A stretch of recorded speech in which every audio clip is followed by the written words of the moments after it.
ว่าอุณหภูมิต่ำ UV หลายเด่นจะเปลี่ยนสีเข้มขึ้นโอ้โดยนะพ่อพี่น้องเป็นจังไดเป็นจังไดเอ้าสบายดีสบายดี ไปดิ เดือกขอบบ่วันนี้นะ ฮะ เดือกขอบบ่เอานี่เป็นยังบ่เอานี่เลยเป็นยัง บ่ได้ บ่ได้ว่าเอานี่ แม่จ๋าก็จนเลย โดยพ่อแม่พี่น้องกราบสบายดีและสวัสดีเด้อพ่อแม่พี่น้องเบิดสุขุสุคนพี่น้องเอ้ยกามาพบมาพอกับบ่จิตคือเก่าเนาะพ่อพี่น้องกาอยู่แคมป์ทางพี่น้องเอ้ยตอนนี้ก็ได้เนาะว่าแล้วก็ตอนนี้ทั้งบ่จิตเองนะอยู่เซโนเนาะพ่อพี่น้องกาอยู่ทั้งตัวหน้านี่ก็จะเป็นทั้งร้านแว่นตาพี่น้องเอ้ยมื้อนี้ทั้งบ่จิตเนาะพ่อพี่น้องกาพาถ้าพ่อมาแบบวัดสายตาเนาะพ่อพี่น้องอยู่ข้างนอกมีเสียงรถแน่เนาะเดี๋ยวทางบุจิตสิเข้าไปเบิ่งข้างในเนาะพ่อพี่น้องพี่น้องเอ้ยแล้วพ่อพี่น้องก็คือสีประมาณนี้แหละเนาะตอนนี้ก็ข้างล่างเพิ่นก็กำลังเฮ็ดงานเพิ่นอยู่พี่น้องเอ้ยตอนนี้ทางบุจิตเองก็ต่อมาข้างในเนาะคือสิประมาณนี้แหละพี่น้องเดี๋ยวเปลี่ยนมุมกล้องก่อนเนาะก็ตอนนี้เนาะพ่อพี่น้องทางถ้าพ่อเพิ่นเนาะทั้งสพเพิ่นกากำลังเนาะพูดพี่น้องไว้พูดเนาะเพิ่นบอกว่าบ่เห็นหุ่งแน่พี่น้องแบบว่าตาของสพเพิ่นน่ะผ้าพางเนาะเพิ่นก็ให้ทางบ่จิตนี่ไปซื้อแว่นตาตามร้านต่างๆพี่น้องเอ้ยก็บ่ถูกเนาะบัดนี้ทางบ่จิตเองก็เลยตัดสินใจเนาะพาเพิ่นมาวัดสายตาแน่โดยนี่ทางด้านเพิ่นเนาะโดยสบายดีเด้อเนาะ เป็นร้านที่ว่าตั้งอยู่ซีโนเนาะเป็นร้านหยังก็ถ้าเป็นตาใต้ผ้าเว้นตาใต้ผ้าเนาะโอ้ ด้วยเป็นครั้งแรกพี่น้องที่ว่าได้เข้ามาร้านเว้นตาเนาะก็อันนี้คือยี่ห้อของราคาเนี่ยเนาะราคาคือจะเป็นประมาณนี้แม่นบ่ตามนี้ได้แม่นบ่โอ้แต่ว่าผู้ใดมาซื้อก็ต้องวัดสายตาผู้คนเนาะโอ้โดยสนอพอพี่น้องก็คือสีประมาณนี้แหละ ก็โอ้แบบนี้ก็อุ่นใจอยู่เลยพี่น้องเอ้ยที่ว่าพาถ้าพอเพิ่นมาเนาะพาถ้าพอเพิ่นมาแหละมีทางเอิ้นว่าหยังเนาะเอิ้นเพศบ่เป็นหมอบ่คือว่าฟอสแทกสายตาโอ้ครับบ่ค่อยแล้วฮู้เรื่องแบบนี้แน่นะเนาะโอ้ยพี่น้องก็อุ่นใจแน่เนาะที่ว่ามีทางผู้เชี่ยวชาญเนาะเรื่องกับสายตานี่แหละพี่น้อง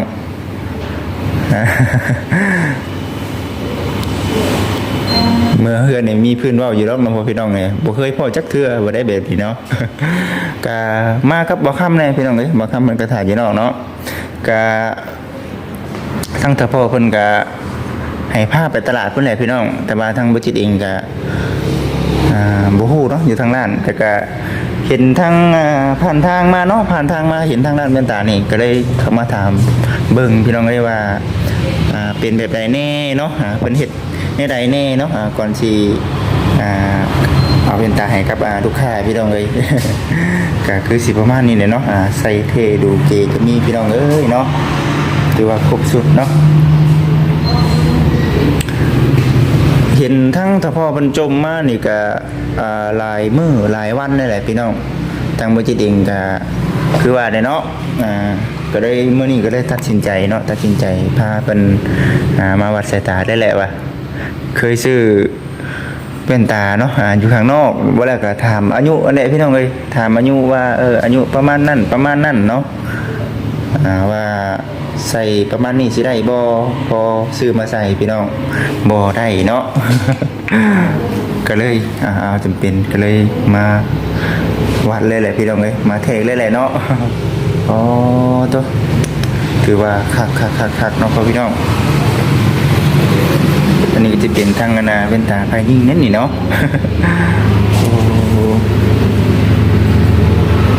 อยู่ข้างในเนาะรถกับบริยินเนี่ยพี่น้องไหมอยู่ข้างนอกนี่เสียงบนสนั่นอยู่เด้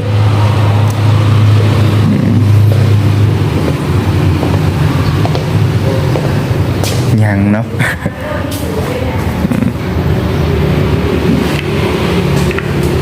เถอะ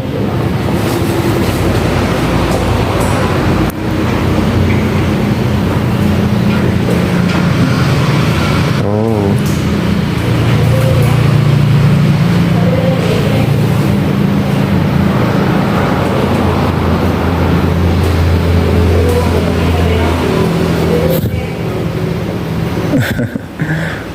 ลังแน่เนาะ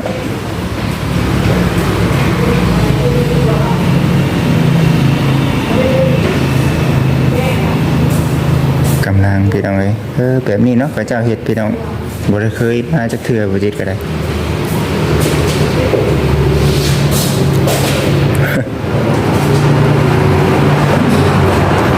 อยู่ทางนั้นก็จะเป็นทางเพิ่นกดเลขบ่พี่น้องกดเลขได้ก็ให้แต่พอเพิ่นเบิ่งอยู่ทางนั้นเนาะ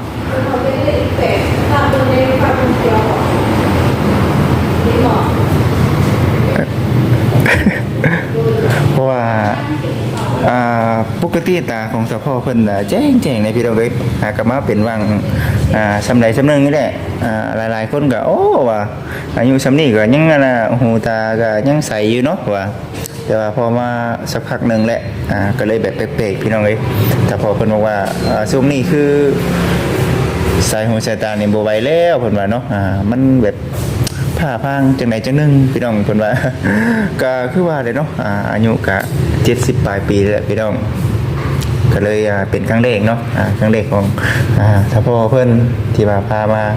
ร้านแบบนี้เนาะจังใดก็ขอให้สมหวังเนาะ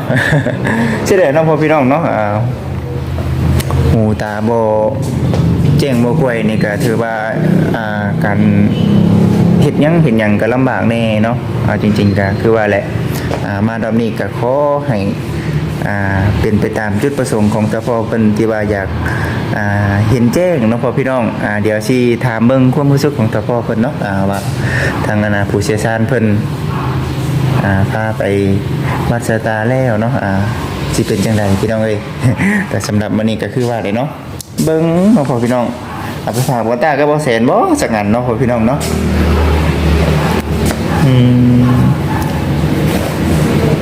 ได้ถือว่าโอเคพี่น้องอยู่ในราคาประมาณเท่าไหร่ปัน โอ้ถือว่าเพลงเติมอยู่ได้พี่น้องเอ้ยโอเคสำหรับพ่อพี่น้องโดยเนาะตอนนี้ละ มีหลายอันโยกันนี่ดิ ลองเปรียบเทียบกับกลางเปล่า ลองเนาะ ยกขึ้นโอเคเป็นยังไงตัวดีกว่าใส่ดีกว่าเนาะ โอ้ลองทดลองพี่น้องเอ้ยเป็นจังไดปัน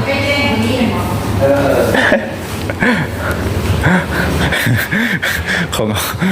งเอาเป็นตาไปคือนะเขาเจ้านะเห็นไปคือของเล็กน้อยนะพี่น้อง แล้วเอาแบบไม่มีบ่ดิ โดยน้องพ่อพี่น้องจังใดก็เรียกสิตามเบิ่งความรู้สึกของท่านพ่อเพิ่นเนาะว่าสิเป็นจังใดพี่น้องเอ้ยตอนนี้ก็กำลังวัดแต่ว่าจากที่ฟังเบิ่งผู้เชี่ยวชาญเพิ่นกับถ้าพ่อเพิ่นอบรมกันนี่ก็คือสิ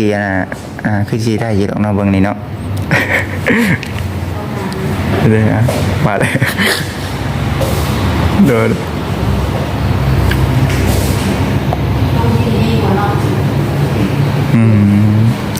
ลองหน่อยเนาะ แม่แหละเพราะว่าคนเขาอยากได้แจ้งมันจะวิ่งเวียนเนี่ยคนเขาตื่นสายเรื่องมันสึกสบายค่ะ โดยเป็นกำลังอยู่พี่น้องเลยเอาเนาะแล้วพอพี่น้องเป็นจังไดเอาสบายดี ไปเลย เดือขอบบ่วันนี้นะเดือขอบบ่โอ้ แม่มีแต่คนเขาเลือกของเลยประมาณตัวใด โอ้แต่ว่า แม่ใส่ กระจกนี่เอาที่นี่เนาะ เลือกเลย จะเอาไปได้ใช่เนาะ ได้ราคาเริ่มต้น150,000 โอ้ สีขาว มักสีขาวบ่ หมอเนี่ยสีผมเด็กน้อง เอาหาเลือกเอาแบบไหนเอาก้านแบบนี้บ่ ก็เขาบุมาบอกกันเวลาออกไปแดดนะมันหุ่มตา โอ้บ่ได้ก็ส่วนไหนแล้วก็บ่ได้อันนั่นหรอกนะ ก็หมักเป็นขาวเลยพอเล่นเขามันจะมีทรงแหวนมันจะมีเป็นขาว พอจะได้ขาวเจ๋งเลยนะ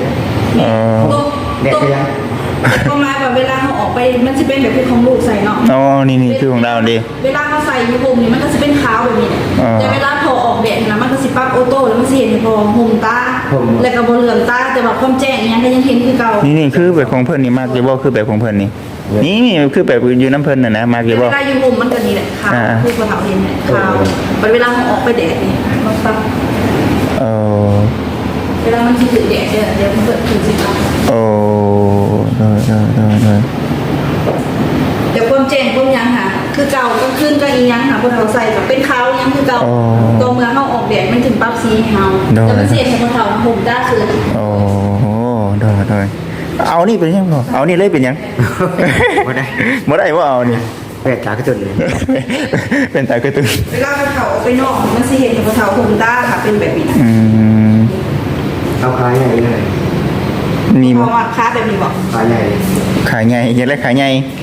ขาแบบนี้มันเป็นหยังก็งามอยู่เด้ขาแบบนี้ก็ฮะ พวกเขามักสีหยังมันมีสีเงินมีสีเงินมีสีทองพวกเขามักสีหยัง โอ้ ลองดูกันว่าตัวนี้ยังบ่ทันแจ้งเป็นตัดใส่อีกเท่านึงแม่ไม่แต่พวกเขาเลือกค้ามัน แม่นเลือกอันนี้ชื่อข่อยเลือกแต่ขอบมันในชื่อนี้นี่เอาบ่เอานี่บ่ อันเดียวกันบ่ แม่นแว่นเนี่ยตัวเป็น แว่นเนี่ยตัวนั้นแม่นเอาตัวนั้นบ่ มากระบอกมันจะมี2สีตัวนี้เด็กพวกเขาเบิ่งแม่น อันนี้เห็นบ่นี่เยิ่งมึงนี่ใส่ได้คืออยู่เท่บ่ใส่แหละ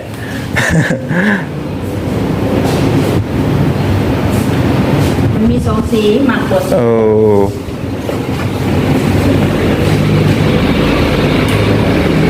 เอาตัวนั้นบ่โอ้ หมักตัวไหนหมักตัวนี้บอก กินขึ้นก่อนเลยบ่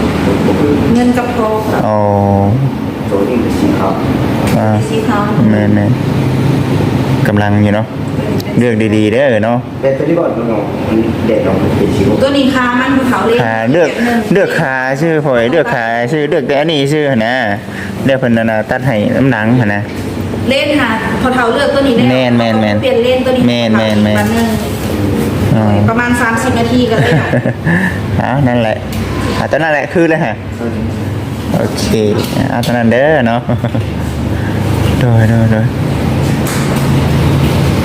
ตัวนี้นะเขาแจ้งราคาพอเท่าเด้อราคาเต็มเป็น650,000 โดยคือว่าโอเคอยู่พี่น้องเอ้าบ่เป็นหยังเนาะสำนีก็ได้ เอารุ่นพิเศษเนี่ยพอเท่า20%เด้อสำหรับลูกค้าสมาชิกเขาเลยเด้อ โอ้ วันนี้ตัวเลนสำหรับเลนเหมือนตัวเปลี่ยนซีโอโต้เนาะมันสิเริ่มต้นอยู่559,000แต่ว่ามันสิมีหลายรุ่น โดย ถ้าว่าตัว559,000แล้วเรารุ่นพิเศษให้ตื่น559,000 โอ้ เอารุ่นเขาตื่น30%พอเดินเข้า โดย เลยอยู่391,000จ้ะ โดย เอาไรน้ำเขา390,000 390,000เอาบวกให้520,000ตกอยู่910,000 โดยคือ โตเป็นสีแดงเลยตรงเลน คืออยู่ในราคาประมาณเท่าไหร่ก็ 910,000 โอ้910,000เนาะโอเค 910,000 910,000โดย เป็นเลยเนาะ โดยอันนั่นแหละ โดย เพ ราะเราสิถาเอาเลยบอกประมาณ ถ่ายเลย 30 นาทีนะ ถ่ายอยู่ ขาว เนาะ แล้ว โดยนั่งกินน้ำถาม โอเคไป เห็นถ่ายเลย ลูกก็ยังเผา โดยฟ้องมาพี่ก็ได้อ่ะ อ่ะนั่งถาม มาพี่เบิ้งสิโอดมน้ำนี่เบิ้งนะโดยเดี๋ยวน้องพ่อพี่น้องตอนนี้กับทางร้านเพิ่นกับกำลังจัดแจงหรือว่าเปลี่ยนเล่นแว่นตาได้พี่น้องเลยเบิ้งสิมาถามเบิ้งแต่พ่อเนาะเป็นจังไดนี่คืออยากเข้ามาร้านแว่นตาเป็นจังได เดี๋ยวได้ตาบ่แจ้งนะ ถามบ่แจ้ง โดย โอ้ตะกี้เป็นจังไดแจ้งอยู่บ่ตะกี้นะ โอเคนะบ่แจ้งได้ถึงยังหนุ่มเนาะ เป็นได้จักพักแล้วนี่ ฮะ เป็นได้จักพักแล้วเป็นได้รุ่นแล้วปฏิบัติตามบ่แจ้ง เป็นรวมเดือนนี้แล้ว โอ้ เป็นแห้งน่ะ เป็นจังไดทางเพิ่นพาเข้าไปทางในน่ะแจ้งได้บ่ เป็นกวดหลายเนี่ยเบิ่งตัวเลขหลายอันแล้ว ถือว่าใครกว่าเก่าแม่นบ่ อายุเอาเปิดบัญชีมันแบบมัวใช่เจ๊ก คือแจ้งแน่ติโอ้ อย่างได้ อย่างได้ดิ อย่างนั้น โอ้ แต่ตัวชื่ออย่างบ่ได้ นั่นได้ จะมันเป็นยังไง คือเป็นตาเฮาบ่ได้วัดสายตาเลยพี่น้องซื้อไปตามร้านมันได้ซื้อนะ แต่ว่าทางมื้อนี้ทางบ่จิตเองก็โอ้ดีใจเนาะที่ว่าได้พาตาพ่อเพิ่นเนาะมาหาผู้เชี่ยวชาญด้านสายตาพี่น้องบ่ได้ก็ได้คำปรึกษาหรือว่าสิ่งดีๆเนาะให้กับตาพ่อเพิ่นนี่แหละพี่น้องเอ้ยดีใจอยู่บ่นี่ ดีใจ ตาแจ้งนี่เนาะ อ่านหนังสือก็ได้แม่นบ่ ได้ โดยน้องพ่อพี่น้องก็มื้อนี้ก็ทางบ่จิตเองก็คือว่าแหละนี่เด้พี่น้องนะเป็นสาขาที่ว่าใหญ่พอสมควรอยู่เพิ่นว่าน้องพ่อพี่น้องอยู่ทางเวียงจันทน์ก็มีแน่เนาะอยู่ทางเซโนก็เพิ่นว่ามีสาขาเดียวเนาะอยู่ทางเซโนพี่น้องเอ้ยโอ้ยเอาลองเบิ่งดูพอได้บ่ ขอลองใส่เบิ่ง ยึบ แจ้งว่าเราหมอ โอเค โอเค งามหลายงามหลาย บ่ขอบ่ขอทำว่านมในลูกความเป็นยืน อ๋อ พอดีแม่นบ่ใส่แบบนี้พอดีแม่นบ่เน่นคักแม่นบ่ ถ้าว่าใส่ไปโดนแดด ป้าตัวเป็นจังได๋บัดนี้เนาะจากคนบ่เคยใส่แว่นตาก็ใส่บัดนี้เนาะ ใช่ เปลี่ยนสีให้เบิ่งเวลาออกแดด โอ้โดยเอ้าน้องพ่อพี่น้องเป็นจังได๋บัดนี้ อันนี้จะเป็นการเปลี่ยนสี คือหลายขั้นตอนแท้นี่เนาะ จะเป็นการเปลี่ยนสีของเด่นแมนขึ้นอยู่กับอุณหภูมิ โอ้ ถ้าว่าอุณหภูมิต่ำ UV หลายเด่นจะเปลี่ยนสีเข้มขึ้น โอ้ โดย นี่น้องพ่อหลายแบบเนาะแบบนี้ก็ใครได้รอกเนาะนี่เนาะไปซื้อตามเข้มทางนี่ เอาชื่อไปชื่อบอก เนาะนี่ทางวัดทางเพิ่นเอาตัวจริงเลยแหละพี่น้องเอ้ยเปลี่ยนสีบ่นี่น่ะ โดย อ๋อ แดดจะเปลี่ยนสีให้เด้อ อ๋อปกติผมกินนี่เป็นสีขาวแมันบ่ผมกินนี่โอ้ เป็นสีขาว โอ้โดย แต่มันจะเห็นในตาเราคง โอ้ โดยเวลาพอ โอเคนี่นะ แม่ตัวเมื่อกี้นี่พออยู่ในโฮมแว่นตาพอจะเป็นเด่นใส โอ้ เวลาออกแดดก็จะเป็นออโต้ปรับสีให้พร้อมเลย นี่เลย โอ้ ว่า จะ โอ ใส่ เค เล นี่ ย คือแจ้งครับ เอาออกไปเดทออกเวลาเจ้าออกไปเดทพุ่น มันแจ้งบ่ แม่น ใส่เลยบอลใส่กองก่อน ใส่เลยบ่ ฮะ ใส่เลยบ่ บ่ยำมันตก เอาบ่ใส่อยู่น่ะเพื่อนเพิ่นได้ซะเนาะพ่อพี่น้องเอาบัดนี้ก็เบิดขั้นตอนแน่เนาะมีแต่ว่าขั้นตอนต่อไปก็จ่ายเงินได้บัดนี้เนาะมีบ่เงินน่ะฮะ มีอยู่ มีวะ เอาโอเคเดี๋ยวทางบริษัทชี้แจงเงินให้อันน่ะทางร้านเพิ่นก่อนเนาะพ่อพี่น้องเนาะโอเค แต่อย่างนี้นะของหน้าฮักนางเตียงแบบมีสามารถเปลี่ยนที่ให้พอตัวไม้เลยช่วง3 เดือน ว่าแล้วก็รับประกัน1 ปีแม่นบ่ แม่นถ้าว่าช่วง1 ปีกรณีของสำรุดจากห้อยเสื่อมตอมอแบบนี้นะ โอ้ ก็สามารถเทียมให้ อืม ถ้าว่าเล่นพ้นหลอกพ้นเหล่าแบบนี้เป็นฟิล์มหลอกออกก็สามารถแก้ไขให้ได้ช่วง1 ปี โอ้โดย แต่คนใส่ไปเป็นอะไรกันสามารถกลับมาคืน โอ้โดยเอ้าก็คือ จะมีเครื่องเสียงไหมพร้อม นี่เครื่องแถมอีกแม่นบ่ แม่น มีหยังในเครื่องแถม ขาซีดแว่นตาให้ โอ้ แล้วก็แถมเป็นน้ำยาล้างแว่น โอ้ ตัวนี้ก็จะเป็นการหาประกันของพอเลย นี่ๆ ก็คือเป็นการสมาชิกจะมีชื่อและก็นามสกุลของพอเบอร์ตา แม่น และก็วันที่มาตัดพร้อม โอ้ ถ้าว่าพอใส่ไปมีปัญหาหยังคือการกลับมาหรือว่าแจ้งสื่อในนามสกุล โอ้ โดย สามารถมีหยังก็มาทางร้านเพิ่นเนาะ โดย ทางร้านเพิ่นก็สิให้คำแนะนำดังๆเนาะพี่น้องเอ้ยเอ้าก็คือสิประมาณนี้ซะเนาะพ่อพี่น้องเพิ่นแหละให้ทางเฉพาะออกข้างนอกก่อนบัดนี้เนาะพ่อเนาะโอเค เนยโอเคเนาะเสยเนาะจังไดก็ขอบใจหลายๆเด้อเนาะสบายดีเด้อเนาะสบายดี